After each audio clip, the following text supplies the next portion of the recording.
Yo, what's up? So, this video is going to be about a build I stumbled upon. I thought it was really interesting. I thought I could keep pushing it and pushing it to see how far I can go, which, you're playing a build game like this, you're going to stumble upon a bunch of random things, some nuances, some non-competitive builds, and it's a fun build. It looks cool. It's satisfying. I'd recommend it, giving it a try if you already had a druid built. Don't go out of your way and build a druid to do this build. Do a much better, safer build. But you know, it's cool. The gear requirement is really steep, but it's fun.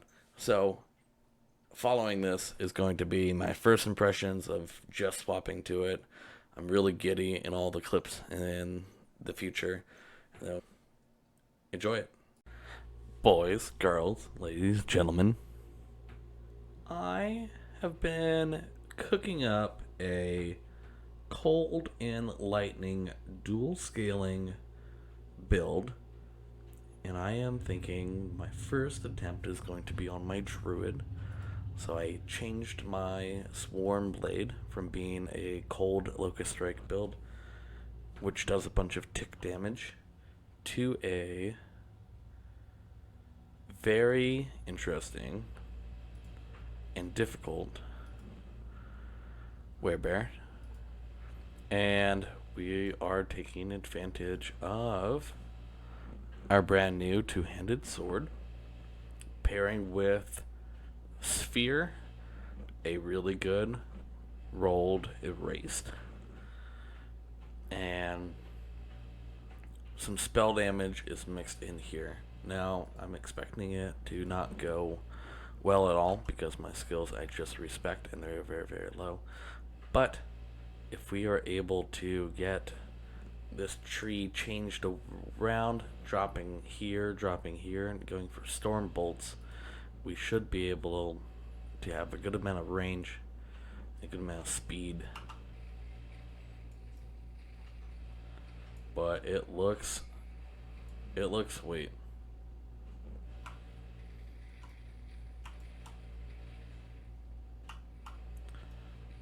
We are in one, so let's see, yeah, one node.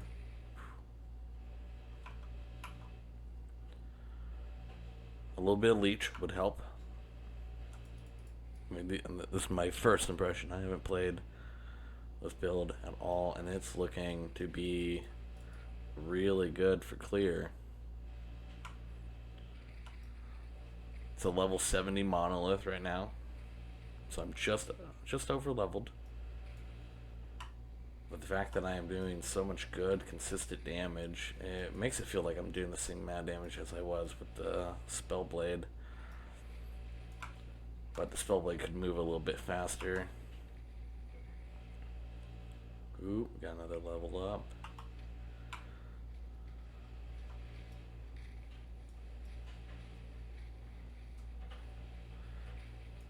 Converted swipe into 100% lightning damage should take full benefit from the lightning node and the lightning scaling that we have on our new weapon.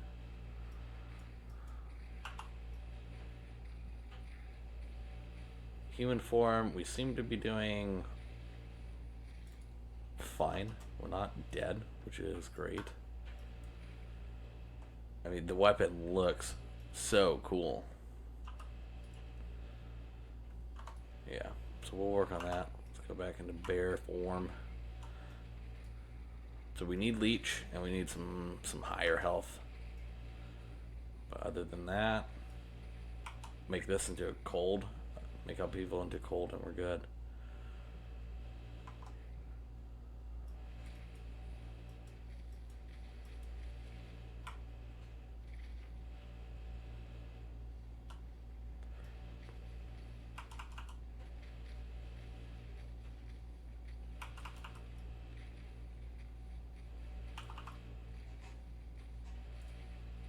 Sweet.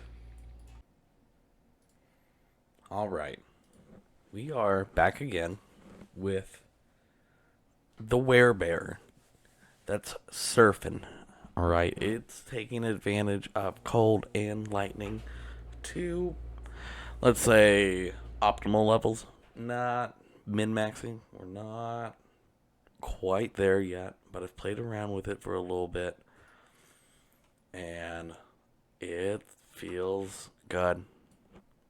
It's funny. I never thought a polar bear would be able to surf as hard as this, but here we go. And sometimes you can sneak through that little gate, but the clear, great. You're gonna see Julra. I'm a little over level at the moment, 20 levels or so of the tier 1 because I don't need to make it harder on myself right now. But she is going to be a very, very easy boss to kill for us. This build is shockingly good. It is consistent. The damage has scaled. I have everything leveled up almost to the max.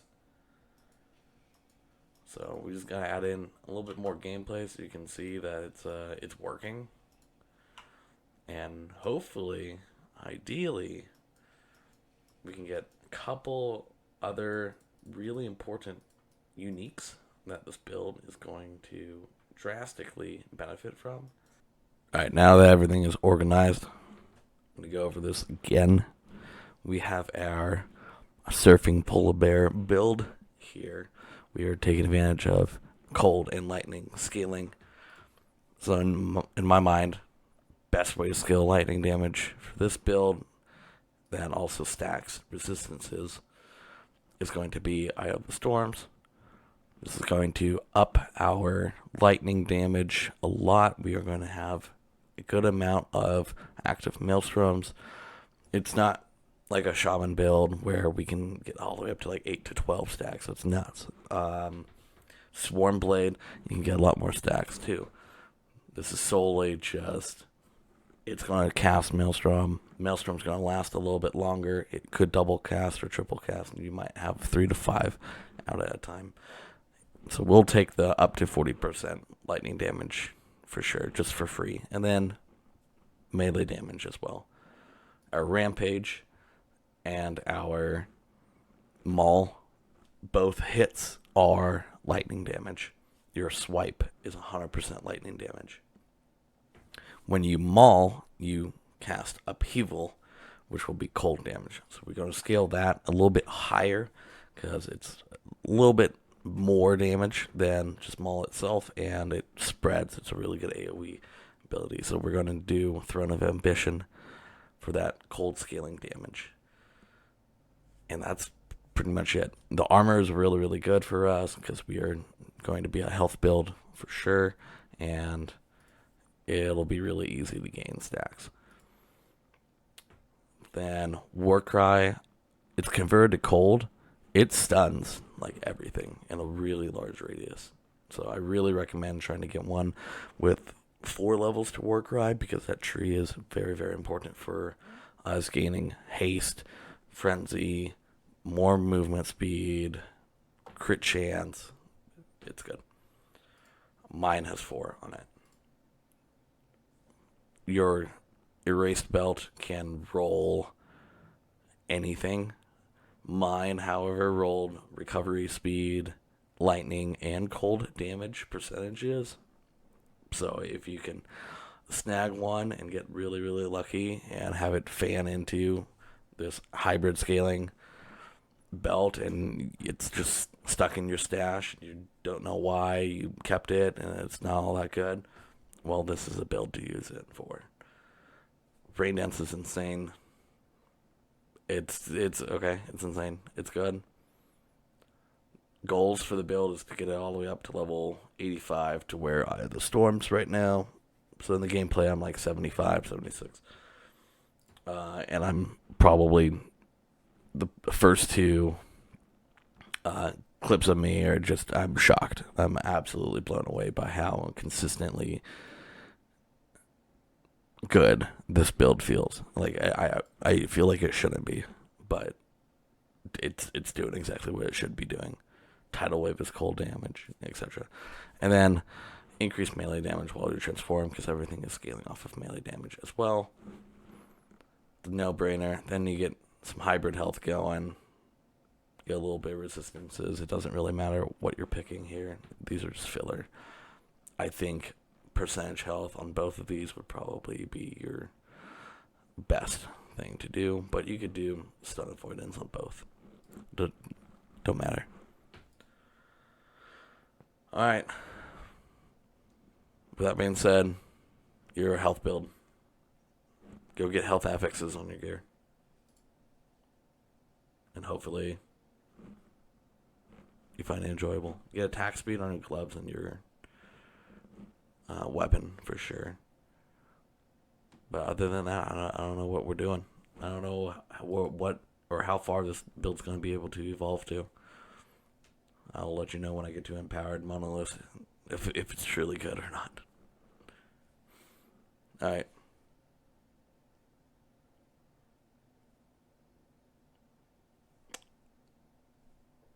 Later. Alright, so how'd you enjoy little Tucker being a little too excited? A little too happy. A little talk and repeat himself a bajillion times over the same thing. I did when I was editing.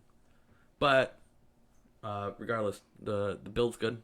It probably shouldn't be, but it is. It's the best way to utilize all three of those specific items: the Alluvion, your Stormhide claws, and your Eucynith sphere. They make words so complicated to say sometimes.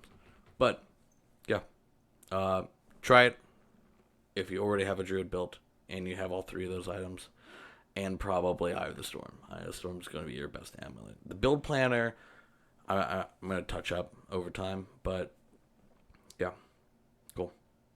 Thanks for watching. Subscribe, like, comment. I mean, what are you going to do? Just leave me stranded over here? Underneath the moonlight glow, we take a stroll, just you and I.